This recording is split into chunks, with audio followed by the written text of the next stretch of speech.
باز لە چارەنووسی مامۆستایانی وانەبێژ دەکەین کە تا ئێستا چارەنووسی مامۆستایانی وانەبێژ یەکلایی نەکراتەوە و چاوەڕوان دەکرێت لەم نزیکانەدا کە ئەو داواکاریانەی چەند هەفتەی پێشووتر لە بەیاننامەیەکدا چەندین داواکاریان پێشکەش کردبوو کە پێویستە بە زووترین کات وەڵامی ئەو داواکاریان بدرێتەوە. ئەم داواکاریانە لە ئەنجومەنی وەزیرانن بۆ بڕیاردان لەسەر چارەنووسی مامۆستایانی وانەبێژ تایبەت بە یەکلایکردنەوەی پرسی مامۆستایانی وانەبێژ واروها چارەسەرکردنی کێشەکان ئاخۆ چۆن جوابی داواکاریەکانیان دراوەتەوە لە چاوەڕوانی جوابی داواکاریەکانیان ئەگەر بێت بە زووترین کات جواب وەرنەگرن هەڵوێستی دیکەیان چی دەبێت؟ زۆر بەڕێز مامۆستا محەممەد کەمال نوێنەری مامۆستایانی وانەبێژ لە ستوری بەیانی کوردستان نیوز میوانە. مامۆستا سڵاو بۆ ئامادەبوونت. دیارە مامۆستایانی وانەبێژ کۆمەڵێک داواکاری کۆمەڵێک پەیامیان هەبوو. ئەم پەیامانە بە کۆ گەیشتووە لەلایەنی پەیوەندیدارەوە چۆن چاوەڕی وەرگرتنەوەی وەڵام دەکەن؟ بەڵێ زۆر سپاس بە ناوی خوای گەورە و میرەبان. ئێمە وەکو نوێنەرانی مامۆستایانی وانەبێژ بە درێژایی 12 ساڵە مامۆستایانی وانەبێژ خزمەتکاری وەزارەتی پەروەردە بوون بە پاداشتێکی کەمی لە بەرچاونەگیرا و لە ڕاستیدا. بەڵام لە پرسیارەکەی جەنابتەوە دوایین هەوڵی ئێمە دانیشتن بوو لەگەڵ ئەنجومەنی ڕاژە، ئەنجومەنی ڕاژەی حکوومەتی هەرێمی کوردستان لە شاری هەولێر کۆبووینەوە. ئەنجومەنی ڕاژە نزیکی 2 مانگە دروست بووە بۆ ئەوەی کە لە ساڵی 2014 خۆتان نەزانن پرۆسەی دامەزراندن وەستاوە. ئەم ئەنجومەنە دامەزراوە بە ئومێدی ڕێخستنەوەی میلاکات و شێوازێکی تێرکە لەوەی پێشوو نەچێ بۆ دامەزراندنی بۆ هەر دامەزرانێک لە ناو وەزارەتەکانە. ئێمە لەگەڵیان کۆبووینەوە چونکە تریشەکەی ئێمە کەوتۆتەوە لای ئەوان و دەبێ ئایا پێوەەردە ئەنێن یاخۆت چۆن مامۆستایانی وانەبێژ کە پێویستی سەرەکی ناو پرۆسەی خوێندنن دانەمەزرانن و لە ئێستاشدا لەم کاتێکە لەگەڵ جەنابتان قساکەم چاوەڕی هەر پرۆژەیەکین کە لە نێوان ئەنجومەنی وەزیران و ئەنجومەنی ڕاژەیە دەربچێ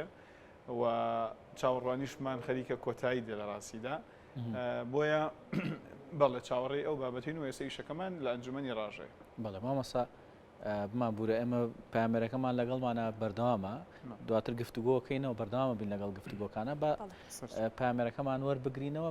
شاخەوان محەممەد کە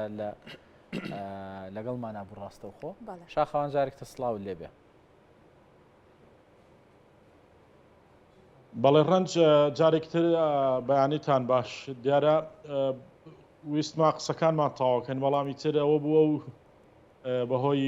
خراپی هێڵی ئینتەرنێتەوە نەماتوانانی گفتوگۆکەمان درێژە پێ بدەین. من لەگەڵ بەڕێز سلێمان سعید ڕەنج گفتوگۆکەم لەسەر هەنگاونان بۆ دەستپێکردنەوەی ژمارەیەک پرۆژە لە سنووری قەزای دەربەندیخان کە هەم نۆژەنکردنەوەیەوە هەم چاکسازیە لە بواری ڕێگاوباندا. کاک سلێمان بێتە ئێرە و بەیانی باش زۆر سپاسم بەیانی لە کاتمان گردی ڕۆژی جمعەش بوو بەڵامی تر کاری میدیایی و کارکردن لە پێناو گەیاندنی پەیامی خەڵک تۆزێکە نێجار ئەوەش تێکەوێت. کاک سلێمان پێمان بڵێ و پرۆژانەی کە بەگەڕ ڕەخرێنەوە لە کوێن و گرنگیەکانیان چییە؟ بەڵێ سڵاو بۆ ئێوە و سڵاو بۆ بینەرانی کوردستان نیوز. سەبارەت بە پرۆژەکانی سێکتەری ڕێگاوبان لە سنووری دەربەندیخانە ئێمە لە سەرجەم سێکتەرەکانە نووسراومان ئاراستەی لایەنە پەیوەندیدارەکان کردووە. خۆشبەختانە ئێستا هەندێک لەو پرۆژانەی کە پێشتر تەقدیمان کردووە ئێستا دەڕۆنە بواری بڵێن تەندەرینەوە و ئینشاڵڵا لە داهاتوودا بڕاتە بواری جێبەجێکردنەوە. چین کاک سلێمان پرۆژەکان یەکێ لەوانەی کە لە مانگی چوار بە دوای گڕکردنی تونێلی دەربەندیخان ئەو ڕووداوی کە لە تونێلی دەربەندیخان ڕوویدا جەنابی وەزیری ئاوەدانکردنەوە نیشتەجێبوون کە هاتە دەربەندیخان داوامان لێکرد ڕێگەی دووسایدکردنی خارجی دەربەندیخان کە ڕێگەیەکە وەکو جەنابەت پێشتر شارەت پێدا هەم ڕێگەی نێوان بەغداد و هەم لۆدێکی زۆری ناوچەی گەرمیان و هەم لە سلێمانی بە هەردوو ئاراستەکەدا هەیە داوامان لێ کرد. ئەوە سواز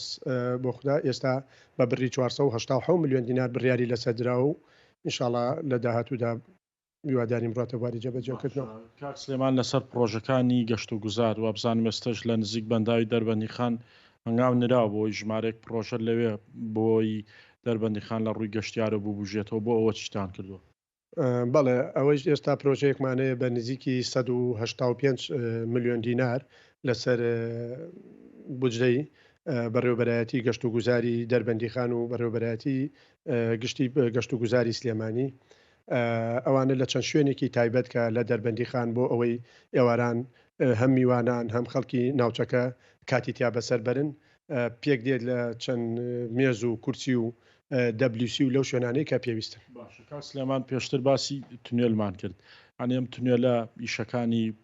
کەی تەواو بێ کەی خەڵک چاوەڕ بکرێ بۆی ئەو تونێلە نوێژن بکرێتەوە خەڵک ینی ڕێگەی سەرشاغ بەکار نێنێت. بەڵێ دیارە ئێستا بەردەوامی کارکردن لە تونێلی نوێی تونێلی دەربەندیخاندا هەیە ئێستا کاری لێ دەکرێت ئەوەی کە من ئاگدار بم ئەم هەفتەیە بێتەوە ئینشاءڵڵا پێم وایە ئینشاءڵڵا بۆ یاخکردنی تونێلەکە دەست پێ دەکات و تەنها کاری کارەبایی لە بەدوای بۆ یاخکردنەکەدا ئەوش دەست پێ دەکات و شەڵای بە هیواین لە ماوەی 20 تا یەک مانگیکە تاوا ببێت. بە کورتی پێم بڵێ ڕێگای ناوتاق چ لێ بەسەر ڕێگەی ناوتاق ئێمە ڕێگەی ناوتاق ئەوەیە کە جەنابی وەزیر ڕایگەیان لە ماوەی ڕابردوودا هەفتەی ڕابردوودا خراپەت وە بواری تەندەرینەوە بۆ ئەوەی تەنفیز مباشیر بکرێت بۆی کارەکە خێرا بکرێ و هەوڵی جدی لە سەرەتی ئەوەیە چەند کۆمپانیایەکی سونی پارێزگای سلێمانی بانگهێشتی وەزارەت کرابوو بەڵام بەداخەوە کۆمپانیانەی کە ئەو پارەی کە لێیان دادوو لە 120 لەو پارەیە زیاتر بوو کە حکوومەت دەرخستە و ئامادەکاری بۆ کرده بوو. زۆر سپاس بۆ سلێمان سعید قایمقامی قەزای دەربەندیخان ئەرکی کێشان بەیانی لەگەڵمان بووی لە بەنامەی بەیانی کورسات نیوز. بەڵێ ڕەنج میهرەبانەوە کۆتایی گفتوگۆکەی من بوو لەگەڵ بەڕێ سلێمان سعید قایمقامی دەربەندیخان لەسەر بەگەرخستنەوەی ژمارەیەک پرۆژەوە هەنگاونان بۆ نۆژەنکردنەوەی ژمارەیەک پرۆژەی ترکە لە قۆناغی تەندەرین و بانگەوازدا بۆی کۆمپانیەکان بتوان کاری لەسەر بکەن. شاخەوان سپاس بۆ زانیاریەکان سپاس بۆ میوانەکەت. بەردامە بین میوان دەچینەوە لای تەورەکەمان سەبارەت بە مامۆستایانی وانەبێژ مامۆستا محەممەد کەمال مامۆستاجان بمانبوورە لەبەر وەرگرتنی پامێرەکە کەمێک لە تەورەکە وەستاین. بێگومان ئێوە لە ساڵی ڕابردووە کۆمەڵێک ئامارتان لەبەردەسا بۆ کە ڕێژەی مامۆستایانی وانەبێژ چەند بووە و چەند بڵێن وەکو مامۆستای وانەبێژ توانراوە لە سنووری پەروەردەکانە وانە بڵێنەوە. بۆ ئەم ساڵ ئەم بابەتە زیای کردووە یعنی زیاتر بووە و لە چەند شوێن ینی ئەتیمادیان لەسەر مامۆستای وانەبێژە. بڵێ پرسیارێکی زۆر دقیقە بەڕاستی ڕۆژانە نەک مانگانە و نەک ساڵانە ڕێژەی مامۆستایانی وانەبێژ زیاد دەکات و بەنمونە لە ماوەی 5 ساڵە کە 18,000 مامۆستای وانەبێژ هەبووە ئێستا 30,465 مامۆستای وانەبێژ هەیە و دەرەوەی شارەکان و قەزاکان ناحیەکان گوندە دوورە دەستەکان هیچیان ئێستا مامۆستای میلاکی لێ نەماوە و ئێستا جگەل لەوەی کە مامۆستای لێ نەماوە یاریدەدەرەکانیان بەڕێوەبەرەکانیشان بوونەتە مامۆستای وانەبێژ و تۆ بەتەمای تاکەی ینی ئەم کەڵەکە بوونە تاکەی بەرگە ئەگرێ و تۆ بێ پلانت هەبێ و پلانیشت نییە لە ساڵی 2014ەوە هیچ کارمەندێک لەناو وەزارەتی پەروەردەیە دانەمەزراندووە و ئەم مامۆستا وانەبێژانە و لە چەندین کەناڵی تر وتومە دەبێ حکوومەتی هەرێمی کوردستان دەستی ئەم مامۆستا وانەبێژانە ماچ بکە و ئەوان 30,000 گەنجی ئەم وڵاتن کە ئەو وڵاتیان بەجێ نەهێشتووە خەریکی پەروەردەکردنی مناڵەکانی ئێمە لە دوورترین شوێنی کوردستان لەسەر سنوورەکان بۆ نمونە من لە شار باژێر مامۆسام ساڵی ڕابردوو 645 مامۆستای وانەبێژمان هەبووە لە سنووری شار باژێر ئێستا بووینەتە 714 مامۆستای وانەبێژ و دڵنیام تا کۆتایی ساڵ زیاترەکات چونکە کاتێک کە مامۆستایی دامەزرا و خزمەتەکەی لە دەرەوەی شار کۆتایی پێدێ دەگەڕێتەوە ناو شارەکان و هیچ مامۆستایەکی میلاک جارێکی تر ناگەڕێتەوە ئەو شوێنە دوورە دەسانە بەداخێکی زۆرەوە یعنی ئەم بێپلانی حکوومەت و ئەم لە بەرچاونەگرتنی ماندووبوونی مامۆستایانی وانەبێژ جوای کردووە کە ئێمە هەموو ساڵێک بیر لە ئەخیر ئۆپشنی خۆمان بکەینەوە کە بایکۆتی پرۆسی خوێندرا و ئەو مامۆستانی کە لە دەرەوەی شارەکانن تەبیعی بڵین گوندەکان لە بەشەوانە بەخشراون واتە مەقطوعەیەکی دیاریکراویان هەیە کە 400,000 کە بەڕاستی شاوی باسکردن نییە و هیچ مامۆستایەکی وانەبێژ نییە لە کوردستانە 400,000 حەقیقی بخاتە جیرفانی خۆیەوە لەبەرەوەی بەناچاری بۆ سەرسنوور کاتچێ دەبێت کرێسیارەی لێ بدا کرێی هاتوچۆی خۆی لێ بدا توزانم حتا ئەگەر ئۆتۆمبیلی خۆی هاتوچۆ بکە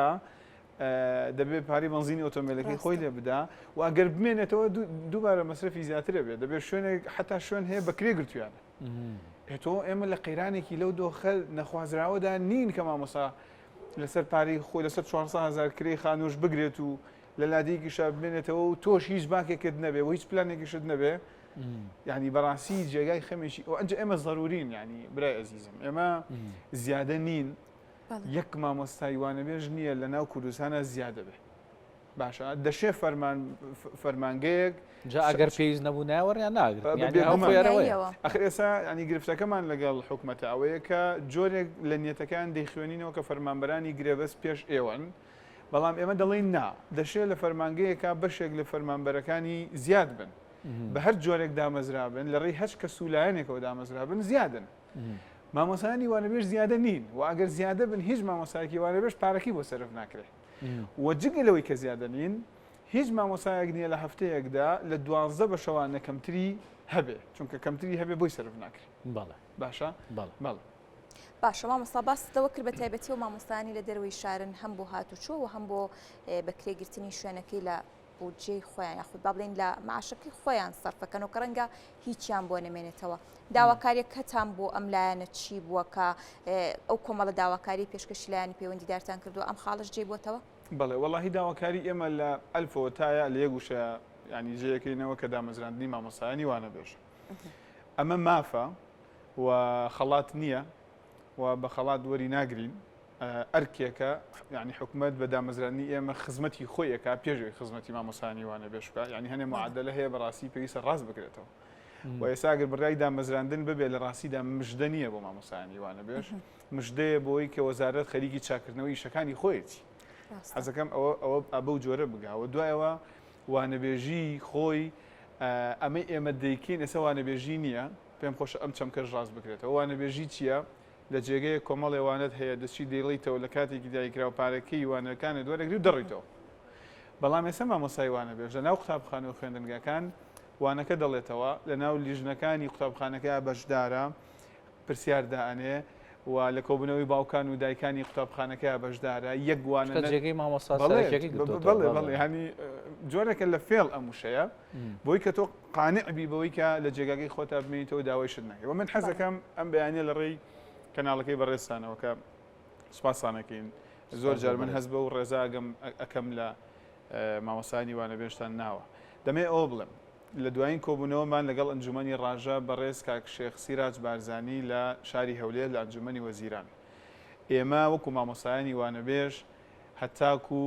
22 یانزەی مانگی داهاتوو کەەوە چەند ڕۆژێکی تر مانگی یانزە دەست پێەکە و تا ئێستش مامۆسایانی وانەبێژ شایستەی دارایی مانگی نۆیان وەرنەگرتووە کەەوە دەچینە ناو مانگی یانزە و مامۆسایانی وانەبێژ سەرجەم لێنەر بەڕێزەکان ئاگادارەکەینەوە هەتاکو 22 مانگی یانزەی ئەم ساڵی کە تێیداین ئەگەر حکوومەت یارێمی کوردستان و ئەنجومەنی ڕاژە پرۆژەی دامەزراندنی مامۆسایانی وانەبێژ یاخود گرێبەستکردنی مامۆسایانی وانەبێژ نەخاتە بەرنامەی کار بەرنامەی کاری ئەنجومەنی وەزیران و ئاسۆیەک لەم پلانی کە ئەنجومەنی ڕاژە هەیەی ئێمە کۆتایی مانگی یانزە بایکۆتی سەرتاسەری هۆڵەکانی خوێندنەکەین و ناهێڵین وەرزی یەکەمی خوێندن بە شێوازێکی ڕۆکپێک بە بەڕێوە بچێ ئەمە یعنی بەڵگەمان هەیە بۆی کە ناچارین دەست بۆ ئەم کارابین ئێمە تا ئێستا زیاد لە 530 یاداشتمان داوە بە حکوومەت یارێمی کوردستان وەکو خۆم وەکو مامۆستا محەممەد بەرپرسی پەروەردەیی نەماوە من لەگەڵ یادانەنیشم لەگەڵ بەڕێوەبەری قەزاکەم کە بەڕێوەبەری پەروەردەی شارباژێرە لەگەڵ بەڕێوەبەری گشتی پەروەردەی سلێمانی لەگەڵ ئەندامانی لیژنەی پەروەردە لە پەرلەمانی کوردستان لەگەڵ خودی سەرۆکی پەرلەمان خاتوە ڕێواز و لەگەڵ وەزیری پەروەردەت بەڕێز دکتۆر ئالان دانیشتوم تەنها کەسێک کەما بێتەوە لەگەڵی دانیشین سەرۆکی حکوومەت یارێمی کوردستانە کە ڕێگەی نەداوە تا ئێستا ئێمە لەگەڵ دانیشین بۆیە ناهێڵین بەم جۆرە مادام بۆی کە لە پێویستی مامۆسای وانەبێژ لە باخچە و لە قوتابخانە و خوێندنگەکان تێبگەن ئێمە ناچارین کە لە 22 یانزە و لە کۆتایی مانگ یانزە دەست بۆ ئەم هەڵبژاردننی خۆمان بێت. سپاس مامۆستاجان بەخێر بێ سەرچاوە مامۆستا محەممەد کەمال نوێنەری مامۆستانی وانەبێژ بەخێر بێ سەرچاو بە هیوایەوەی کە داواکاریەکانتان لە زووترین کاتا جێبەجێ بکەن. دەکەین بەخێر مامۆستا سپاس.